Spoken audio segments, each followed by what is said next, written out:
மருத்துவராவது உங்கள் லட்சியமா? அரசு பள்ளி மாணவர்கள் உட்பட 1000க்கும் மேல் மருத்துவர்களை உருவாக்கிய ஸ்பெக்ட்ரா நீட் அகாடமியில் 2024க்கான நீட் கிராஷ் கோர்ஸ் வகுப்புகள் மார்ச் 20 முதல் ஆரம்பம். அட்மிஷன் நடைபெறுகிறது. மக்களவை தேர்தல் களம் விறுவிறுப்படைந்திருக்கும் நிலையில் மணிப்பூர் மாநிலத்தில் காங்கிரஸ், பாஜக இந்த இரண்டு கட்சிகளின் பலம் என்ன, பலவீனம் என்ன என்பது குறித்து தான் தற்போது விரிவாக பார்க்கவிருக்கிறோம். இது குறிப்பா ஸ்வாட் அனாலிசிஸ் அப்படின்னு சொல்லுவாங்க. ஸ்வாட் அப்படின்னு சொல்லும்போது ஸ்ட்ரென்த்ஸ், வீக்னஸஸ், ஆப்பர்ச்சுனிட்டிஸ், த்ரெட்ஸ், இதை தான் ஸ்வாட் அப்படின்னு சொல்லுவோம். அதான் நம்ம விளக்கமா பார்க்க போறோம். மணிப்பூரை பொறுத்த வரைக்கும் முக்கியமான இரண்டு கட்சிகள் பாஜக, காங்கிரஸ் நம்ம சொல்றோம். பாஜகவுடைய பலம் என்னன்றதான் முதல்ல நாம் பார்த்துட்டு இருக்கோம். எல்லையில் வேலி அமைத்தது அப்படின்னு சொல்றோம். இதுக்கு பின்னணி என்ன அப்படின்னாக்கா ஃப்ரீ மூவ்மெண்ட் ரெஜிம் அப்படின்னு சொல்லிட்டு சுதந்திர நடமாட்ட ஆட்சி அப்படின்னு ஒரு முறை இருந்தது.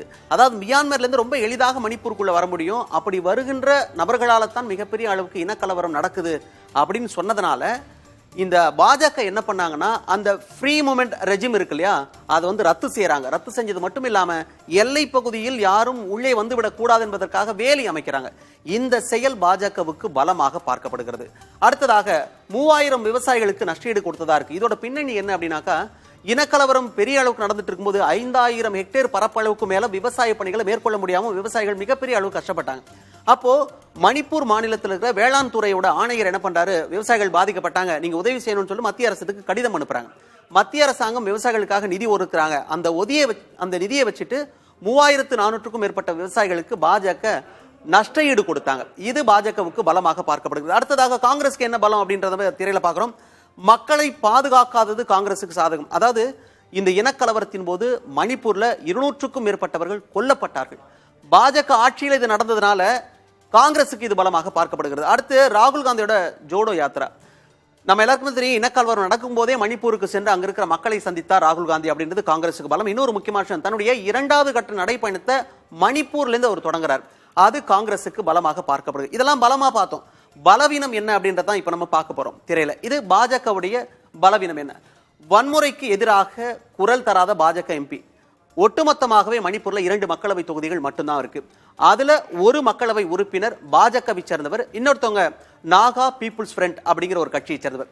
அப்போ பாஜகவுக்கு ஒரு மக்களவை உறுப்பினர் இருந்தும் கூட நாடாளுமன்றத்தில் இந்த மாதிரி வன்முறை நடக்குது, இதை தடுத்து நிறுத்த வேண்டும் என்கிற முன்னெடுப்புகளை அவர் எடுக்கவே இல்லை அப்படின்ற குற்றச்சாட்டு அவர் மீது வைக்கப்படுகிறது. அதன் காரணமாக பாஜகவுக்கு இங்க பலவீனம் இருக்கு அப்படின்னு நம்ம புரிஞ்சுக்கலாம். இன்னொன்னு, இனக்கலவரம் மே மாதம் 3ஆம் தேதி, கடந்த ஆண்டு மே மாதம் 3ஆம் தேதி தொடங்கிய இனக்கலவரம் 10 மாதங்களாக நீடித்தது. அப்ப ஆட்சியில் இருந்த பாஜக என்னதான் செஞ்சது அப்படின்னு ஒரு கேள்வி இருக்கு. அந்த இனக்கலவரத்தை 10 மாசமாக நீங்க அமைதியை கொண்டு வர முடியாம போயிடுச்சு இல்லையா, அதை வந்து பாஜகவுக்கு பலவீனமாக பார்க்கப்படுகிறது. காங்கிரஸ்க்கு என்ன பலவீனம் அப்படின்னா 2008ஆம் ஆண்டு ஆட்சியில் இருந்தவங்க மணிப்பூர்ல காங்கிரஸ், அவங்க என்ன பண்றாங்கன்னா குக்கி தீவிரவாத அமைப்புகள் இருக்காங்க இல்லையா, அவங்களுடைய செயல்பாடுகளை நீங்க நிறுத்தி வைக்கணும் அப்படின்னு சொல்லி பேசி ஒப்பந்தம் ஒண்ணு போட்டாங்க.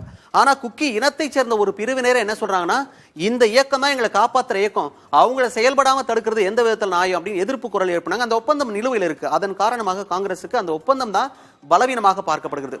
இன்னொன்னு, காங்கிரஸ் ஆட்சி செய்யும் பொழுது எல்லை பிரச்சனை இருந்தது இல்லையா, நான் சொன்னேன் ஏற்கனவே ஃப்ரீ ரெஜிம் மூவ்மெண்ட், அந்த இடத்த ஏன் வந்து நீங்க தடுக்கல? ஃப்ரீ மூவ்மெண்ட் ரெஜிமை வந்து நீங்க ரத்து செஞ்சிருந்தா, எல்லை பிரச்சனையை சரியாக கையாண்டு இருந்தால் வேற யாரும் உள்ள வந்திருக்க மாட்டாங்க, இனக்கலவரம் நடந்தே இருக்காது அப்படிங்கிறத பரப்புரையை பாஜக தொடர்ச்சியாக முன்வைத்துக் கொண்டே இருக்கிறது. அது காங்கிரசுக்கு பலவீனமாக பார்க்கப்படுகிறது. சரி, என்னென்ன வாய்ப்புகள் பாஜகவுக்கு இருக்கு அப்படின்றத பார்க்கிறோம்.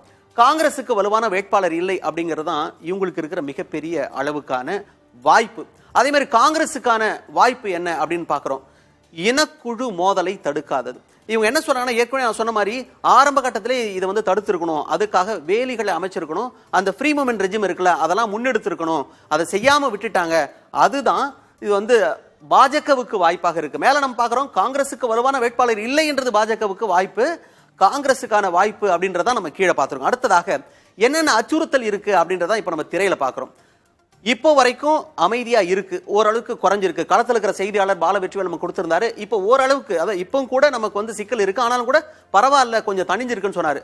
மீண்டும் வன்முறை அங்க இருந்தது, மறுபடியும் நீடிச்சது அப்படின்னா அது பாஜகவுக்கு அச்சுறுத்தலை ஏற்படுத்தும் அப்படின்னு சொல்றாங்க. அதே மாதிரி காங்கிரஸை பொறுத்த வரைக்கும் பார்த்தீங்கன்னா பல பகுதிகளில் உட்கட்சி பூசல் இருக்கு. மணிப்பூரிலும் அது தொடர்வதன் காரணமாக நம்ம பார்க்கிறோம், காங்கிரஸுடைய உட்கட்சி பூசல் அந்த கட்சிக்கு அது வந்து அச்சுறுத்தலை ஏற்படுத்தி இருக்கிறது.